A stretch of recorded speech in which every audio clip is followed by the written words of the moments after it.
सभी दिव्यात्माओं को मेरा दिव्य नमस्कार। इस छोटी सी दिव्य दुनिया में आपका सहृदय स्वागत है। मेरा विश्वास है कि पूर्वत आज भी इस कहानी जरूर कुछ सीख लेंगे और इसका आनंद लेते हुए लाइक सब्सक्राइब करेंगे और अपने प्रियजनों के साथ शेयर भी करेंगे। इसी विश्वास के साथ आपका पुनः स्वागत करता हूँ। आज की कहानी, स्वयं के धर्म की चिंता।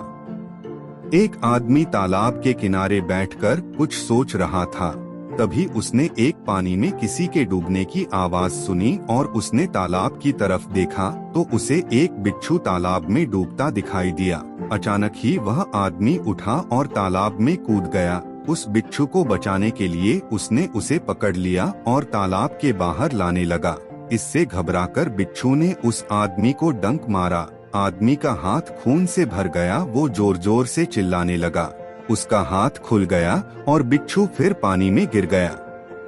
आदमी फिर उसके पीछे गया। उसने बिच्छू को पकड़ा, लेकिन बिच्छू ने फिर से उसे काट लिया। यह बार बार होता रहा। यह पूरी घटना दूर बैठा एक आदमी देख रहा था। वो उस आदमी के पास आया और बोला, अरे भाई, वह बिच्छू तुम्हें बार बार काट रहा है। तुम उसे बचाना चाहते हो, वो तुम्हें ही डंक मार रहा है। तुम उसे जाने क्यों नहीं देते? मर रहा है अपनी मौत, तुम क्यों अपना खून बहा रहे हो?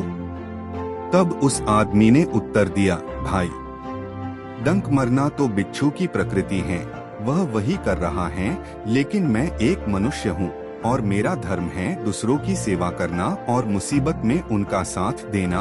आत्म बिच्छू अपना धर्म निभा रहा है और मैं मेरा। शिक्षा, सभी को अपने धर्म और कर्तव्य का निर्वाह करना चाहिए। दूसरा चाहे जो कर रहा हो, आपके धर्म में उसकी करनी से कोई असर नहीं होना चाहिए। हर व्यक्ति का अपना अपना धर्म है जो नियति और परिस्थिति ने तय किया है, जिसका निर्वाह उसे करना है और निर्वाह करना चाहिए। फल की चाह से कर्म करना व्यर्थ है, क्योंकि केवल आपके कर्मों का प्रभाव आप पर नहीं पड़ता, संसार के सभी लोगों के कर्मों का प्रभाव एक दूसरे पर पड़ता है। आपके हाथ में केवल आपका कर्म और धर्म है। आपको केवल उसकी चिंता करना चाहिए। अगर सभी एक दूसरे को देखकर अपने धर्म का निर्वाह करेंगे तो जहां धूर्त ज्यादा है वहां धूर्त बढ़ेंगे। शायद आज के समय में यही हो रहा है। तभी रिश्ते नाते किसी से संभलते ही नहीं, क्योंकि सबका अपना अहम है।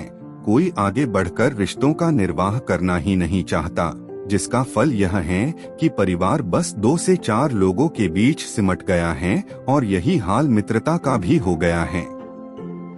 लोग अपने कर्मों की चिंता न करते हुए दूसरों के कर्मों की चिंता में घुले जा रहे हैं और स्वयं पर व्यर्थ का भार बढ़ा रहे हैं।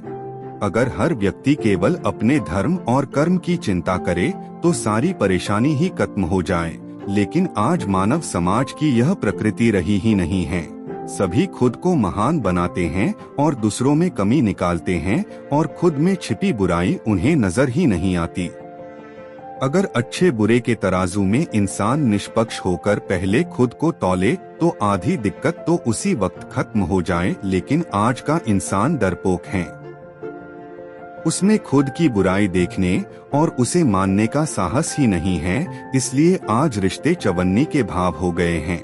एक नाजुक धागे की तरह टूट टूट कर गांठ में बंध रहे हैं और बस दिखावे के हो गए हैं। स्वयं के धर्म की चिंता कर यह आज के वक्त के लोगों के गुणों को बता रही है। कैसे व्यक्ति का धर्म दूसरों के कर्म के हिसाब से बदल जाता है और एक दूसरे को देख सभी कर्तव्य को छोड़ देते हैं। आप सभी आत्माओं ने अभी तक के वीडियो में आरोग्यता के सुझाव का अनुभव कर लिए होंगे। यह आप सभी के कमेंट से पता चल ही रहा है। आज तो आप सभी ने कमेंट बॉक्स जो तहलका मचाया, उससे मैं पूरी तरह द्रवित हो रहा हूँ और एक नई गंगा बह चली है। अब कहाँ तक जाएगी हम सब मिलकर देख ही लेंगे। आज मैं बात करता हूँ एक आम सी दिखने वाली समस्या जो लगभग हर किसी को अपना शिकार बना ही लेती है। क्या बच्चे, क्या बुजुर्ग, क्या महिला, क्या पुरुष, इसे आप कल्पना कर सकते हैं। थोड़ा मस्तिष्क का उपयोग तो कीजिए। याद कीजिए कि जब कभी गंगा और जमुना बहने लगती है दोनों नाकों से, तो क्या होता है समझ गए तो मैं भी बता देता हूँ, और वह है सर्दी की। अगर किसी को यह परेशानी है तो आपको पता ही है, एक ही रुमाल से गंगा भी रोको और उसी से थोड़ी देर में मुंह भी पोंछो। हा हा हा हा हा।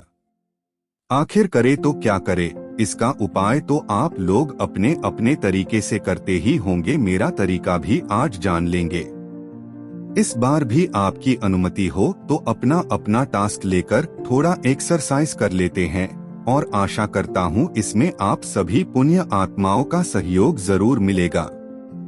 यह उपाय पहले की तरह ही विचित्र है, जो कि देखने और सुनने में निराला तो है ही, लेकिन इसके फायदे, इसका अनुभव आपके सामने रख रहा हूँ। इसके लिए आपको कुछ लेना देना भी नहीं, कुछ तैयार भी नहीं करना है, और न ही एक पैसे का खर्च है, और नुकसान की तो कोई बात ही नहीं। इतना विचित्र है, इसे केवल अपनी लेफ्ट हैंड पर कहीं भी ब्लू कलर से नियमित लिखते रहना है, और प्रकृति का चमत्कार देखना है। आपको धीरे धीरे आराम मिलेगा, लेकिन उसे नियमित रूप से कुछ दिन लिखना है। साथ में अपने अनुभव हमें कमेंट बॉक्स में देना है, जो मुझे प्रोत्साहित करेगा आगे की गंगा जारी रखने में। हालांकि मैं किसी चीज का दावा नहीं करता हूँ, ये तो बस मैं अपने कई वर्षों के प्रयोग और अनुभव को रख रहा हूँ। मेरा शौक है acupressure, distance energy healing, pendulum dowsing, angel healing, rudraksha healing, numerology, vastu और फोटो देखकर उपचार। इसी प्रकार की कई प्राकृतिक और शुद्ध भारतीय पौराणिक विधाओं में अध्ययन और अनुसंधान रत हूँ, और प्रकृति की कीर्ति को एक कृति पेश कर रहा हूँ। समझ में आए तो ठीक, वरना फॉरगेट इट। इसी प्रकार के उपचार पद्धति के लिए जुड़े रहें और कमेंट बॉक्स में मिलते रहे। धन्यवाद। स्वस्थ रहें, मस्त रहे और अपनी मुस्कुराहट बनाए रखें। इसी शुभ कामनाओं के साथ पुनः सभी सुंदर और दिव्य आत्माओं को बहुत बहुत धन्यवाद। अपना आशीर्वाद बनाए रखें।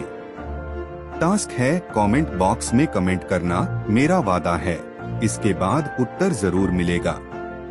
तो मिलते हैं कमेंट बॉक्स में। धन्यवाद धन्यवाद धन्यवाद।